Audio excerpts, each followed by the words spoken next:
ஜல்லிக்கட்டின் போராட்டத்தின் போது திருச்சியை திரும்பி பார்க்க வைத்து திருச்சியில் எழுச்சி உண்டாக்கிய காவேரி தாயின் தமிழச்சிகளுக்கும் என் அன்பு வணக்கம். நான் கேட்கிறேன், 3 வயசு பையனுக்கு எதுக்குங்க பிளே ஸ்கூலு? என் புள்ள சந்தோஷமா விளாடணும், உங்க புள்ள சந்தோஷமா விளாடணும், அதுவே உங்க கூட விளாடணும் தானே. அது கொண்டு போய் ஸ்கூல்ல சேர்த்து விட்டுறாங்க. நடுவில் சமீபத்தில் ஒரு செய்தி படித்தேன். சென்னையில் இருக்கின்ற எல்லா பள்ளிகளிலையும் சிசிடிவி கேமரா வைக்க போறாங்களாம்.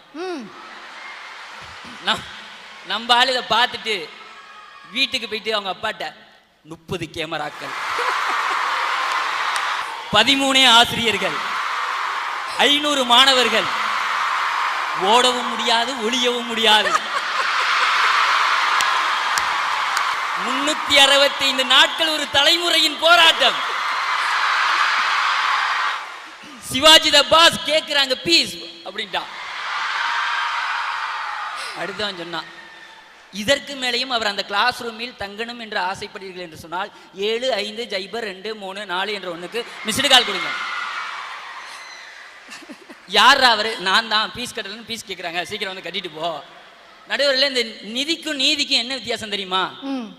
நிதிக்கும் நீதிக்கும் பெரிய வித்தியாசம்னாங்க. இந்த நிதிக்கு லைட்டா கொம்பு சுழிச்சு விட்டீங்கன்னா நீதினு மாறிடுது. இந்த நாட்டில் நிதியை நீட்டி விட்டாதாங்க நீதியே கிடைக்குது, காசு அள்ளி கொடுத்தாதாங்க கல்வியே கிடைக்குது. ஸ்கூல்ல குழந்தைங்களுக்கெல்லாம் மாறுவேட போட்டின்னு வைப்பாங்கங்க. நீ உனக்கு பாரதி மாதிரி வேஷம் போட்டால் நல்லா இருக்கும், உனக்கு காந்தி மாதிரி வேஷம் போட்டால் நல்லா இருக்கும், உனக்கு நேரு மாதிரி வேஷம் போட்டால் நல்லா இருக்கும் அப்படின்னு ஸ்டேஜில் போய் நீ பாரதி மாதிரி நெல்லு, நீ காந்தி மாதிரி நெல்லு, நீ நேரு மாதிரி நெல்லுன்னு கீழே மார்க் போடுவாங்க.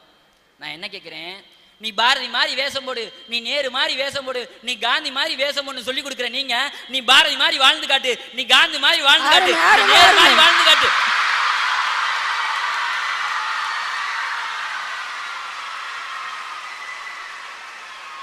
அப்படின்னு சொல்லித்தர மறந்துட்டீங்களேங்க. பிசிக்ஸ்க்கு 1 ஹவர், கெமிஸ்ட்ரிக்கு 1 ஹவர், கம்ப்யூட்டர் சயின்ஸ்க்கு 1 ஹவர், மேத்ஸ்க்கு 1 ஹவர்னு சப்ஜெக்ட் இஸ் சப்ஜெக்ட். அவரவரா பிரிக்கிற நீங்க வாழ்க்கைனா இப்படி தாண்டா வாழணும். ஒரு 1 ஹவர் பிரிச்சிருந்தீங்கன்னா 9வது பையன் 9ஆம் வகுப்பு மாணவன் ஒரு ஆசிரியரை குத்திருக்க மாட்டான், இன்ஜினியர் படிச்ச நாய் ஒரு சிறுமின்னு கூட பார்க்காம சதைச்சிருக்க மாட்டான். என்னங்க இந்த கல்வி போதிச்சிச்சு? நான் உண்மையில இந்த நீட் தேர்வுன்னு ஒன்று கொண்டு வந்தாங்க. இந்த நீட் தேர்வில் சிபிஎஸ்சி பாடம் படிக்கிறவங்க மட்டும் எளிமையாக பாஸ் பண்ணிடலாம். நான் கேட்குறேன், அரசு பள்ளியில் படிக்கின்ற மாணவர்களுக்கு மருத்துவராக தகுதி இல்லையா?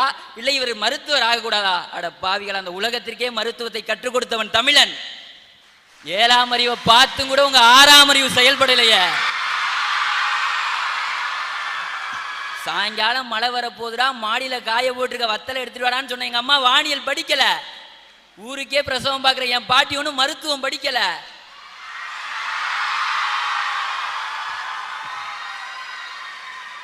மாட்டோட மடியை பார்த்தா இன்னும் 1 மணி நேரத்தில் சரியா மாடு கண்ணு போட போகுதுன்னு கணக்கச்சிதமாக கண்டுபிடிக்கிறேன். எங்க தாத்தா ஒன்றும் கால்நடை மருத்துவம் படிக்கல. எப்ப விதைக்கணும், எப்ப அறுக்கணும், எப்ப தெளிக்கணும், எந்த உரத்தை போடணும்னு சொல்றேன். எங்க அப்பா ஒன்றும் வேளாண்மை கல்லூரியில போய் படிக்கல.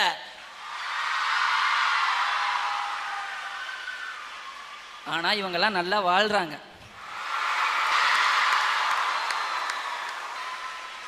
நான் கேட்கிறேன், விவசாயம் படிக்க நினைக்கிற நீங்க ஏன் விவசாயம் பண்ண நினைக்க மாட்டீங்க? வேளாண்மை படிப்பு வேண்டும், விவசாயம் வேண்டாமா? அப்படின்னா அந்த கல்வி